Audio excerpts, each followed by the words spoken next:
So hi, Sophie. So hi, how you doing? Hi, I am good, thank you. Excited. Oh, Um, good. Oh, good. So we've got 45 minutes, and basically in this 45 minutes, we can talk about whatever you want to talk about. You tell me what you need from me, and I'll do my best to get you whatever you need in this 45 minutes. So a quick question, because obviously we had a bit of a back and forth on the email about what you kind of area that you wanted to work on. So just a couple of questions first, because it'll affect which sort of direction we go in on the session. So firstly, is this a standalone session, do you think? Are you looking to kind of just have a one-off as a kind of bit of a booster, a bit of an energy, or are you sort of currently interviewing for a coach? I am wanting a bit of a booster, but I'm also open to. All right. So because if I explain either one, perhaps you can, it's important that we get you what you need. So if we did a standalone, then I'll try and get you a shift today on sort of one issue that's really pressing. That's always kind of my intention. And if you're interviewing for a coach, we can be a little bit more broad in what we're looking at to give you a bit of a bigger scope of what's going on, a little bit deeper, and make a plan at the end, but not necessarily get you a shift. It's completely up to you what you think you'd like to do. There's no obligation either way. Well, I'm here and I'm ready to go. I don't know. I mean, I always want to have a shift now. Okay, might get you one. So let's see where we go. Yeah. Okay, but I'm also open to Yeah. I know that other things might come up. Yeah. Okay. Well, let's leave it kind of, let's see where we go with it and see what we get to. Because if we work really, really fast for whatever reason, we'll try something at the end to kind of give you a bit of a shift. Just another quick kind of bit of admin question. How did you find me, Soph? Has somebody referred you to me or anything? Yes, someone referred me to you on Facebook many years ago. And have they told you much about how I work and what I do? And they just said you have to work with her. She'll change your life. Lovely. So no pressure. So no pressure. No, you're open to what I do. Lovely. All right. So I think most importantly, it's as a breakthrough coach, there's nothing that's off the table. So, I've already kind of checked in with you a little bit before about your history, but obviously you can talk about anything. There's no kind of point at which I need to say, oh, that's not my remit. So you just talk, don't edit yourself, just tell me whatever you want to tell me, and we'll see if we can get your shift and make a plan as well, hopefully in the time. All right, lovely. All right, so tell me just in your own words, what's happening, what's going on for you right now that's brought you here? Okay, so I feel as though the past couple of years I have just been like this is the feeling I have of just like keeping everything small, very controlled, just like keeping my life small, being in control of everything. I feel really like I want to expand in like what I'm doing, in my work, in finances, in love and friendships and community, and like step back out into the world again. But I can feel the just in the way of me doing that. And what's that something? Because you can feel it, can't you? So what's that something? It's like that thing. It's like a protection. It's like a fence. And it's like the world is outside of the fence, and the fence is here and I'm here just sort of behind it, like looking out at what's possible and being like, oh, that would be nice. almost not even having, it's like I'm sitting back and watching the world and being like, oh, that's really nice for other people. And I used to be very much like, that's for me, and go for it. And now I just feel a little bit like... Okay, and when you say used to go for it, how long are we talking? Because the past couple of years, it's been really, keeping everything small. Do you mean prior to the last couple of years, you would go for it? Yeah. And have you always been someone who's gone for it? Or have you kind of gone in fits and, spurts along the way? Fits and spurts, definitely. But I definitely used to be a big leaper and would just be like, fuck it, I'll figure it out, and would dare to leap and try things and do things and see what happens and feel excited by it. I just feel like, no, better not. So it's an I better not rather than I don't want to. Yeah. So you see things that you want, so you're still aware. Yeah. Oh, yeah. Okay. Give me a couple of examples of things that you want. I want to go to a nice, beautiful place like Lisbon and drink cocktails with my friends and go on a nice yoga retreat together and like look up at the stars and relax and meet cool people. And I would like to have a Jeep and a moped. And I'd like to go for a cabin stay in the woods with a girlfriend with a jacuzzi. And I would like to some fun and like care about fun. Yeah. I want to have some fun, but I don't feeling that fun. So I want to have some fun. Okay. But you're feeling I'd better not. Yeah, I'd better not. Because it's not safe, or because is there another, because you mentioned that you would dare to leap and try things, but now you better not. You need protection. And that you've kept everything small for a couple of years. The desire is there to expand and have fun, but it doesn't feel safe to go and do all of that. Yeah. Right. Okay. All right. Well, those sound like great goals, actually. I'm with you the whole way, especially the cocktails with friends and stuff like that. Absolutely amazing. Right. So that feeling, so go back to that feeling that you talked about with the protection. Tell me a little bit about what was going on a couple of years ago. When was the last time you remember being daring? Yeah, about this time 2 years ago. What were you doing then? I was living in Bali. And I was traveling a lot, going to different places, was driving around on my little scooter on my own to visit different places, going to weird, interesting parties, and just feeling quite free. Yeah. Free, open, excited. I just started living on my own. It was like for the first time, really. And it was all feeling very expansive, like anything was possible. And then what? And then I met someone and it was just a real mess. And I really pushed myself out of my comfort zone. In what way? It's like I pushed myself beyond my own boundaries in like, I knew that I didn't really want to be with him, but everything that he was saying was making me think like, okay. So I just sort of went against everything that my body was saying. And I think that has frightened me, that there was no boundary. Or there was and you ignored it. Yeah. It's scary that you kind of betrayed yourself a little bit there with over something this person was seemingly promising you. Yeah, I completely disregarded my own feelings and intuition and self, everything, and put all of my power, trust in this person who was telling me all the things that I wanted to hear, had always wanted to hear. And then he turned out to be really just not everything that I was feeling was confirmed. Yeah, so it's definitely jarred me. And yeah, I just then feel like afterwards I was like, oh fuck, I can't trust myself to say no to things, so I'll just stay here. Interesting. Yeah. All right.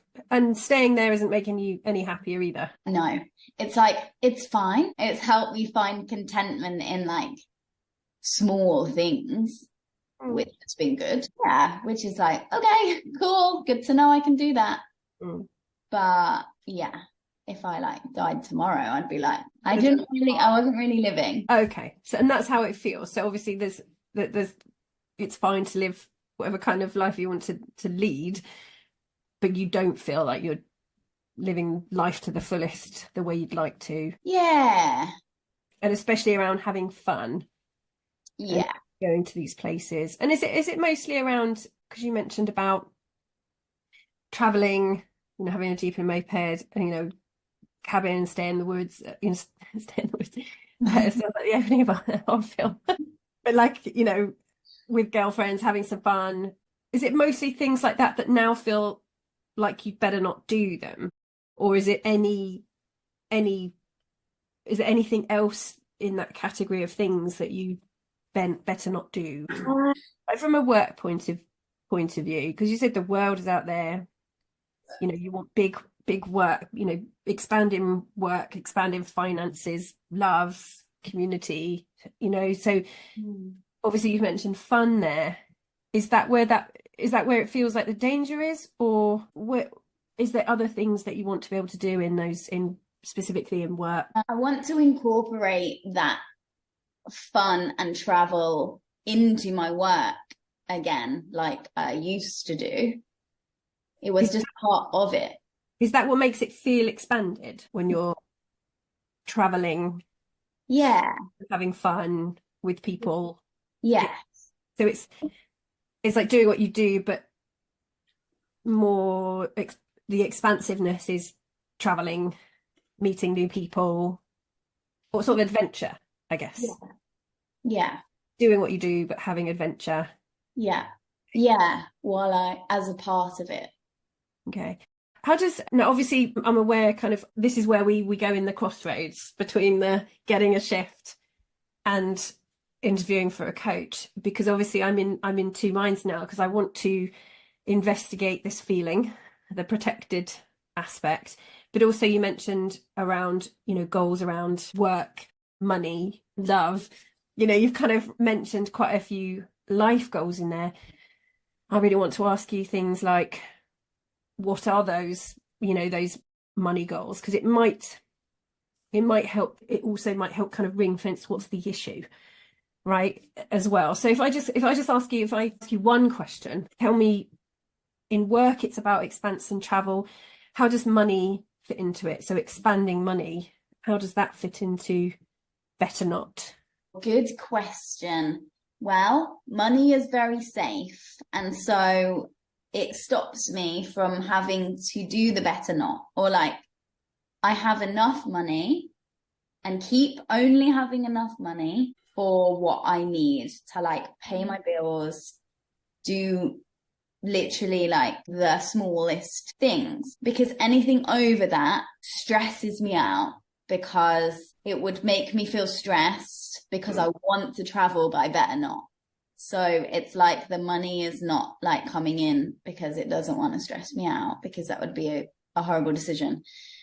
And I also sense that I need to pay off a lot of debt. So it's like needs and those things. And then there's the debt first. So that gets in the way of me having to go anywhere or do anything or travel or leave, because like better not. So that's safe too, in a way. So that's safe. Great. Nice buffer. That's before I need to do. Yeah. I can't. Yeah.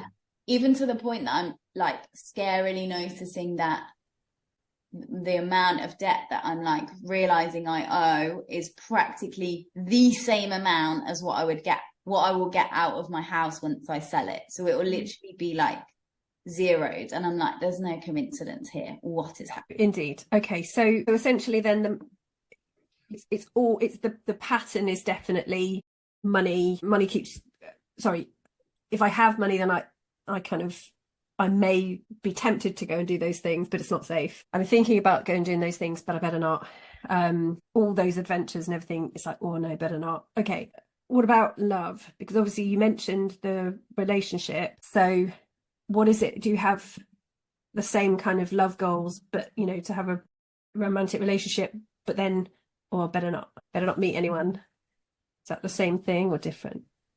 And what is that? That's like a bit of a safety piece as well, I suppose, because I'm with someone, but we're like very small and safe. It's very safe. I know that he's staying in this place. So I'm like, okay, I'll stay in this place. And then it stops me having to want to go anywhere else or to travel or to like do the things. Right. Okay. So being in the relationship is what's safe. Yeah. Is that what you mean? Yeah. Because Yeah. it keeps you grounded and where Yeah. you are. Yeah. Okay. Lovely. All right. Yeah. Okay. All right. So let's. And I'm like, fuck it, I'm going. But I can't go because I better not. Love it. Okay.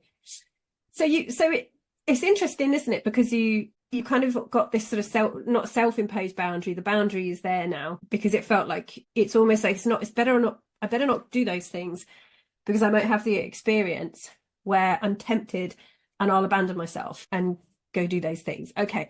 Yeah. So if that's the case, so basically what we're looking at here is a small life that's not like you. So this is, it's a very 2-year hiatus and all these lovely boundaries that you've got in place, well, I can't afford it, so that's nice and safe, that's nice and easy, no brainer. I'll be with this person, don't have to think about that, that's nice and easy. I won't be able to go and do the adventures. But what's interesting is that you've got this relationship keeps you here. You said here very specifically. Has your mind sort of connected the traveling with what made you abandon yourself? Because you would imagine, or is it just the person is very safe, so he's not going to do that to me? Do you see what I mean? Is what feels yeah, it's definitely the traveling associated, because he as a person isn't like, I mean, no, he's not like, he's traveling, like he's going away next week, and I'm like, that's cool that you get to do that. I wish I got to do that, but I can't because I better not. So he's very exciting and very like wants to travel eventually and likes to go places. But okay, it's the notion of the traveling that's the unsafe bit, not the person. Yeah. Or are they very different people, this man and the previous relationship? They are very different. Okay. All right. So let's look at what seems to be the kind of catalyst for this was, like you said, the person telling you things that you kind of wanted to hear. Yeah. And then so that seems to be what's how you've had this, you had this great adventure, generally adventurous, had this adventure, this particular person, something about this person perhaps was telling you things that you wanted to hear, but there was like a part of you saying, no, don't. And then perhaps another part of you, I don't want to presuppose that it was another part of you, but another part of you kind of saying, oh, but that sounds great. That's everything I've always wanted. Would you mind talking a little bit about that experience and what, you don't necessarily have to tell me what he was promising, but it would definitely help to look at if something was so strong to get you to kind of abandon yourself for it, then it's good to know what it was. Or I guess as I say it now, if this ever happened, I would be like, run. But he literally like cried when he met me and said that I was like the woman of his dreams, this woman that he'd been thinking about and dreaming of, and he's so happy to have met me, and he doesn't know what was happening to him. He didn't know why I was having such an effect on him. I was like, yeah, it's about time someone had that reaction to my presence. Right. Because I'd been in a relationship previously where I just felt a bit like unseen. So it was extra like, wow.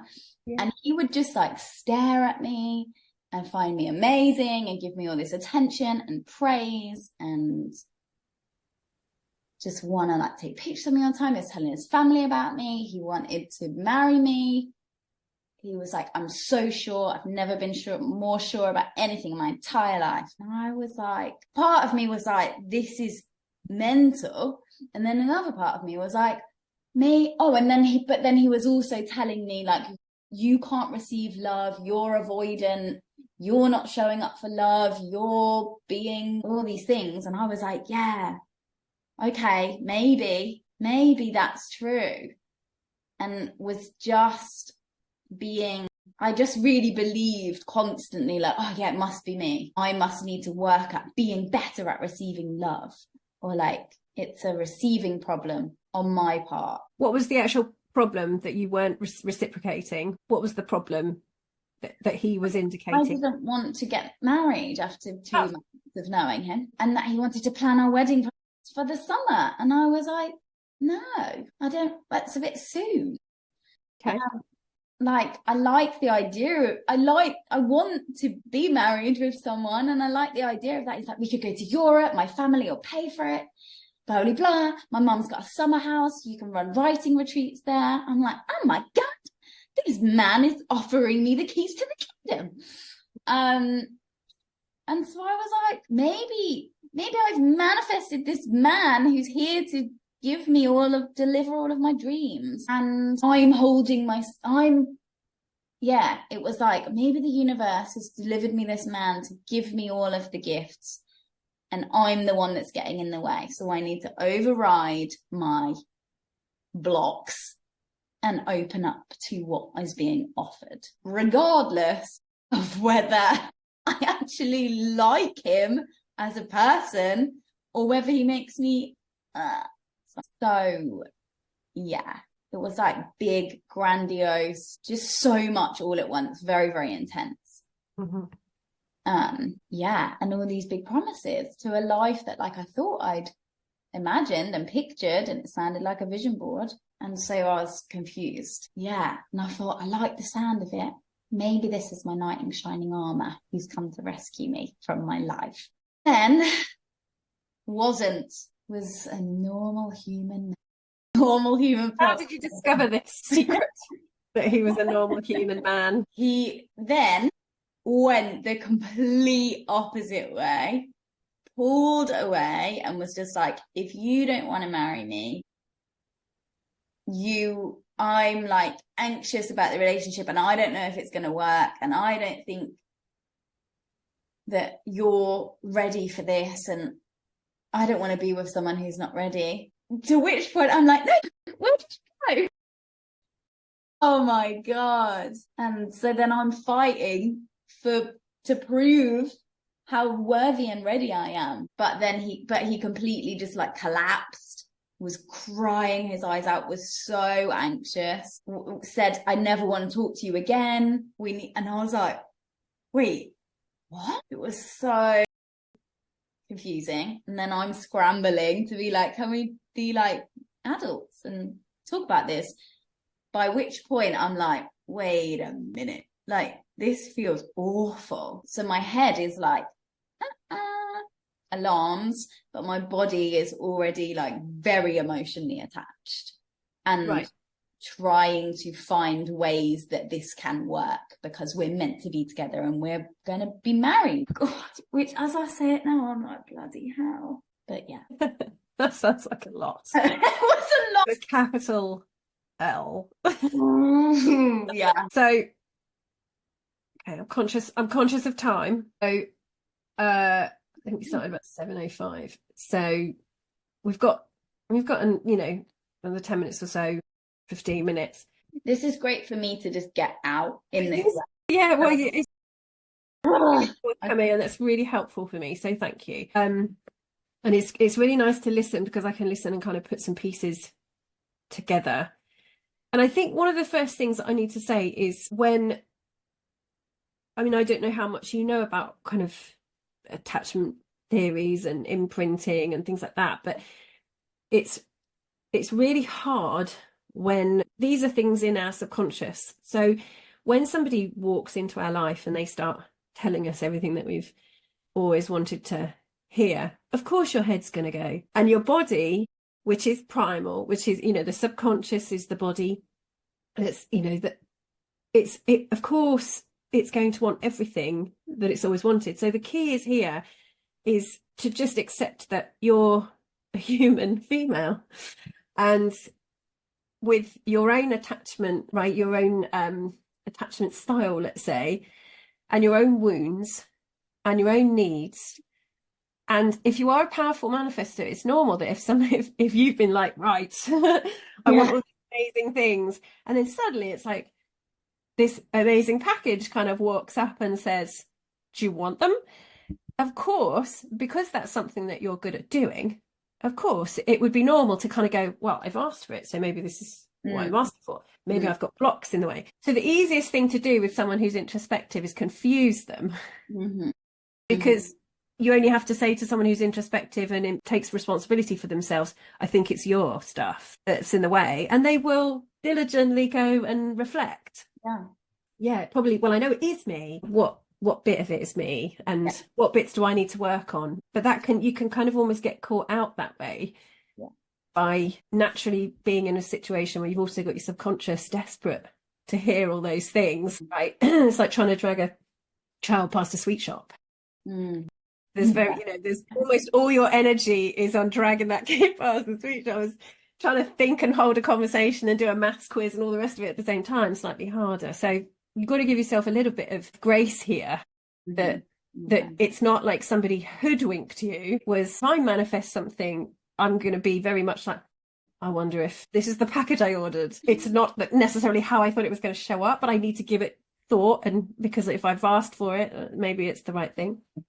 So I think everything that you did here is, I think, probably what a lot of people would do, right?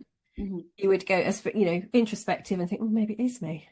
But what's really interesting here, what we need to actually work on, and this is the bit that I want to get to, is if you knew that you had inquired and isolated and kind of really got to, kind of ring fence, like I call it, ring fenced precisely what happened in terms of what he was promising you, and why that was such a pull, like beyond your sense, before if you could say, oh right, the reason that happened was because he promised me this and I've always wanted that, promised me this and I've always wanted that.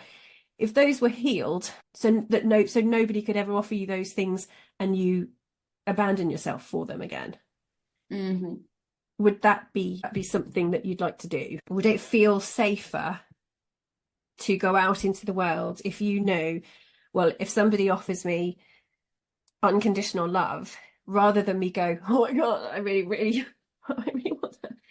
You could, because that part of you is healed, instead of, oh yes, I want that, it would be, yeah, love that. But let me just decide if I like you first. So there's not the need there, like the deprivation there. And it's more, well, yeah, of course, that sounds amazing. But let me take my time.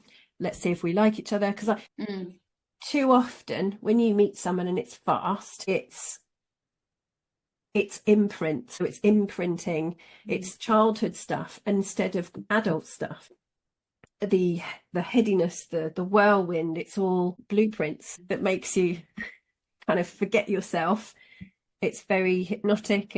It will drive your behavior. So that's not your fault. But if that blueprint is worked on and healed, so that inner child is already unconditionally loved by you, and already safe and already important, and that's all feels good at the subconscious level, then when you meet someone, no, it might not be kind of like that love heroine feeling, but you'd actually be able to say, oh, hang on a minute, I'm going to be friends with this person. I'm going to see if I like them as a human being. And then I've got my kind of criteria for what's going to make me fall in love. Like comes first.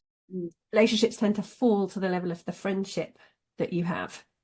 So even at the beginning, when you have the craziness that most people feel, and again, that's blueprints most of the time. It's like recognition of something that you wanted as a child but didn't get. And then if there's friendship there, then you can always work out everything as, the kind of, not the love comes and goes, but the passion necessarily will come and go, but the friendship will remain to the day you die. So that's worth thinking about. So was this guy someone, if you just took a step back and looked at their behavior from afar and not necessarily anything to do with them, did you like them as a person? Did you think, oh, that's somebody I'd love to be friends with? I like how they treat people. I like how they are around other people. Sometimes. And what was it that he did that was like definitely not the things that he did that you said sometimes?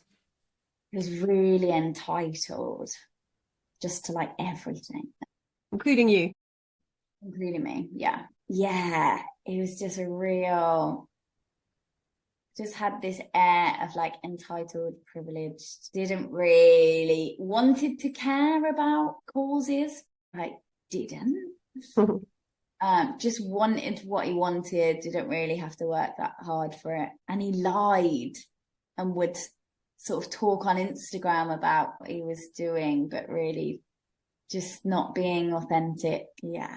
Now, I was going to say another issue that you can come across, especially when you've done a lot of work, like you've done a lot of inner work, is when someone has some personal issues like entitlement and kind of basically you're describing a false self.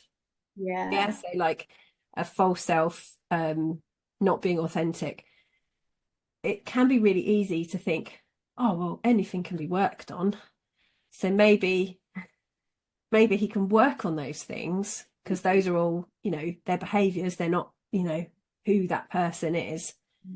And did any of that kind of bear any, were you telling yourself, oh no, but you can work on that, or yeah, I was definitely like, because I could see glimmers of that like good person in there. Yeah. So I just thought like I can teach him. I can help him to be more of that person that I would like him to be. So yes, that he could work on it. We could work on it. Oh God, yeah. Yes. Mm-hmm. Okay. So let's start kind of drilling down to what we would actually do. Yeah, so that at least there's a plan and that there is a solution, because there is. Okay, so one of the things that we would do, first of all, is the protection. Mm-hmm. So we talked about the feeling of protection. So one of the things that I would love to do with that feeling, and probably not first, but after we've done some of the other work, is I'm going to guess that that is a pattern that has been in your past before, that has kind of shut everything down. And I think it needs work because you've shut yourself down quite substantially. Yeah. Right. So although it has kept you safe, but it's not necessarily, it's surviving, not thriving, isn't it? It's that sense of, well, I don't really want that to happen again either. So I don't want to sort of feel like I'm in danger, but I also don't want that to happen again. So I think, so first of all, at some point we could deal with that aspect of protection. It could be a part of yourself. It could be kind of inevitably it is a part of yourself, but probably I would do something like a timeline on that and see where it goes back in the past. Where did it start? And we can modify it so that it doesn't have quite such a big reaction, and that it can kind of take the learnings from where you learned to do that. And the fact that you sort of mentioned like a protective, it's possibly, I mean, these things can happen even from sort of ridiculous events when you're a kid, that running out into the road, and your parents say something quite unhelpful at the time, like, no, it's not safe for you out there. You need to stay in the front yard or whatever it is. And it can be like, okay. So when things feel safe, you run back home and shut the gate, and you're not allowed out of the garden now, because you can't be trusted, type of thing. Yeah. It can be as silly as that. But if it goes deep enough into your subconscious as a rule that when you're scared, run home, shut the gate and stay there, then, right?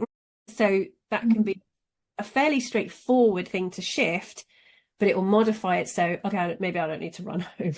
Maybe I'll just need to, take a few precautions and I can still go out there. And you could still do that in an isolated way. So even if you just did that on one session and just did, right, let's just work on modifying this reaction. We don't need to necessarily go near the whole relationship blueprint side of things. We just need to make sure that, okay, I can live my life. I can take different precautions perhaps. So I don't need to take all of them. So I would say that would be one session where we would look at that. And you could do that. You could modify that just as a one-off. The other thing is, it's clearly had a big impact on you, this sense of some person. And again, it's not some person, is it? It's words being spoken to you from from this person who's offering you all these things that you've wanted. Like you said, I've felt unseen before, have felt unseen. So to have somebody show up with, I can make your life easier, I can help your dreams come true, I see you, you're the, you know, you're the goddess I've always been looking for. All of those things, like you say, that should be how you feel inside when someone says, you know, oh, you're a goddess. Like, I know, I've always been this way. It's true. It should be, or it should be, I'm actually just really normal. I think you might have some blueprint stuff going on that's making you feel like, you know, tell me about your mum. Tell me about your mum and your relationship with her, because you may have triggered, you know, some unmet needs in him, obviously. And it's more about his overreaction, whilst you are a goddess, obviously, his overreaction to it. And then withdrawing and rejecting is very childlike, isn't it? It's screw you, I'm going to take my toys and go home. So he's clearly got some stuff running around his blueprint, but he was able to say all the right things that had you, like say, betraying yourself to go get them. So I would suggest that if you investigate that, even again, just investigating it, what was the need? What was the, you know, where did you feel unseen? I would probably start with that one. Where have you felt unseen? What was he offering to you? Let's start there. There's the usual questions that I ask when we're looking at blueprints, which would be, who did you have to be and what did you have to do to be loved? You want to write these down, that's fine. I can always email them to you, but these are really important questions. Who did you need to be? What did you need to do to be loved? What were you taught about that? Was unconditional love on the table, right? So if for most people, it isn't for most people. So therefore there's a sense of a condition, at least for approval, let's say, or acceptance, that you're going to have to do something or be something for me to give you that approval. And what could you never do? What was off the tip? What were you never allowed to be or do that would immediately be, you would be disconnected, not approved of? And then because we have these other emotional needs as well, so it would be the same questions for what did you need to be or do to be safe or protected? And you can ask those questions in relation to mum/dad or both. So I would say in this instance, probably do both. You know, usually we would say whose love did you crave more, but I would say it's for blueprints, just do both. Did you have mum and dad growing up? Yeah. House, yeah, okay. So yeah, so from dad point of view, who did you have to be, or who did it feel like you had to be? And what did you have to do to be loved? What could you never do? Like, what would make love be taken away or feel like it was taken away? And then certainty. So for them to make you feel safe, what did you need to be? What did you need to do? What could you never do? And then the last one, which is being seen for you or significant, to have value to them. Yeah. From dad, from mum, who did you need to be? What did you need to do to have value in the household or to them? And what could you never do? What was failure? Yeah. So those are the sorts of questions that we ask when we're looking at blueprints. And that what that creates is this real sense of false self, that we abandon ourselves to go be that thing that, when we're not stupid when we're little, right? We know we need these people to take care of us. So we're really quick when we're little at figuring out, right, what do they respond to? What do they respond badly to? I'll be that. That's fine. I'll be that. So as a child, it's possible that you already abandoned yourself to be those things. And that's the false self. And so what he was promising was probably something that your real self thought sounded good, if you see what I mean. Do you see what I mean? So that it felt like, you know, the version of you. So I don't think you betrayed yourself at all. I think it's quite the opposite. I think you've betrayed yourself to be what most of us have, to some degree, to be what the family needs. Yeah, so that we can have a happy childhood, or as good as possible. When somebody comes along and starts promising you things that they didn't, well, it's what your inner child desperately wants. So it's telling you what it is, whatever he offered you, even though he couldn't provide it, because he couldn't have, like, even if he meant it, and, you know, he couldn't have given you those things because only you can give you those things. So that's the next thing to think about, is that actually He hasn't betrayed, he hasn't made you betray yourself. What he's done is he's made you reveal yourself. There is a craving, there is a desperate need, there is a longing, and he's come along and gone, do you want one of these? Want one of these? You do, didn't you? You do. And you've gone, do, badly. So badly that I'd ignore the fact that I think you're a bit of a twat. Yeah. That's how much I want those things. And that is inner Sophie, inner you, real you, that you've never let her acknowledge perhaps before, that actually really I do want those things. Always wanted those things. I've never had them and I really want them. And some of those things we would go through and we would say, well, what is for you to do? Right? Because obviously romance, usually outside of yourself. But unconditional love, inside. Self-worth, inside. All those feelings of being enough, inside. No one can give you those. Because as he's shown you, they can just be taken away. So all he's done, in my opinion, is get you to kind of reveal what your deepest longings are. Make a list of everything he promised you that sounded good. Put them in 2 columns, inside, outside. Okay. Yeah. So, I'll set you up in a place where you can run your retreats. Okay. That's outside, but also I'm doubting that I can do that for myself. That's inside. You'll probably find most of the outside ones can kind of live in the inside. So either you're going to end up with a list of limiting beliefs. I don't believe I can do that for myself. I do believe I need somebody to do that for me. Let's address that. So that's how much you're longing for unconditional love. That's how long you're longing to just be seen, to bring somebody to tears. Yeah, that's ultimately, I have a small baby. I can be brought to tears looking at her, and that's I think what you're longing for, isn't it? That kind of love. Okay, that's inside. Because, and I'll tell you why. Because no amount of me loving my baby, she can't feel that. I can't literally kind of go, eat this love, feel it, damn you. I can't take that out of me and make her feel it.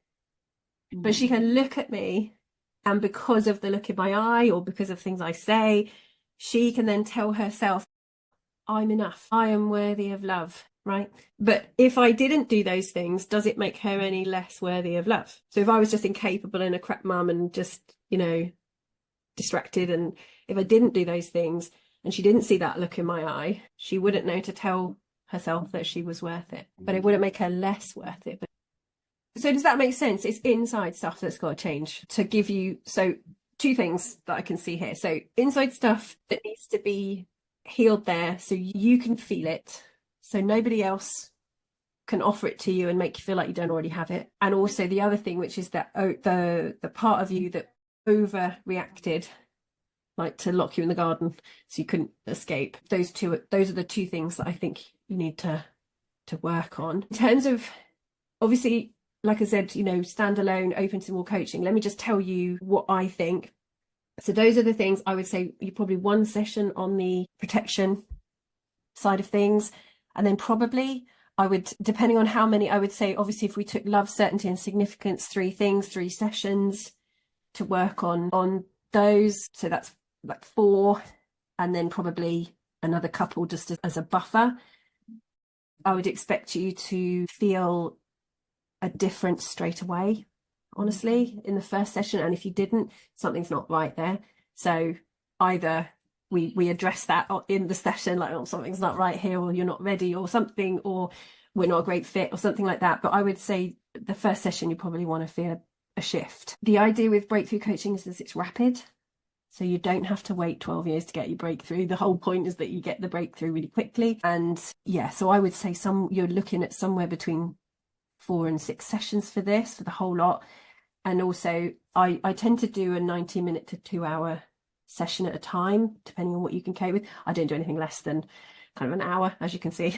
Tend to do an hour or more. But again, 90 minutes is good. 2 hours is better for breakthrough work, because it means that you've got that time marked out. I think you're a great candidate for breakthrough work because you're there, you've got it already, you'll answer the questions really well. I don't think you need to take your time on this. If I think someone's not ready, I'll just suggest that you take longer time with somebody or refer you on. But you're a really good candidate. I'd love to work with you. I think you're brilliant. I think you're funny and just lovely to work with. So I'd love to work with you. I have the space and I could start with you as early as next week if you'd like to.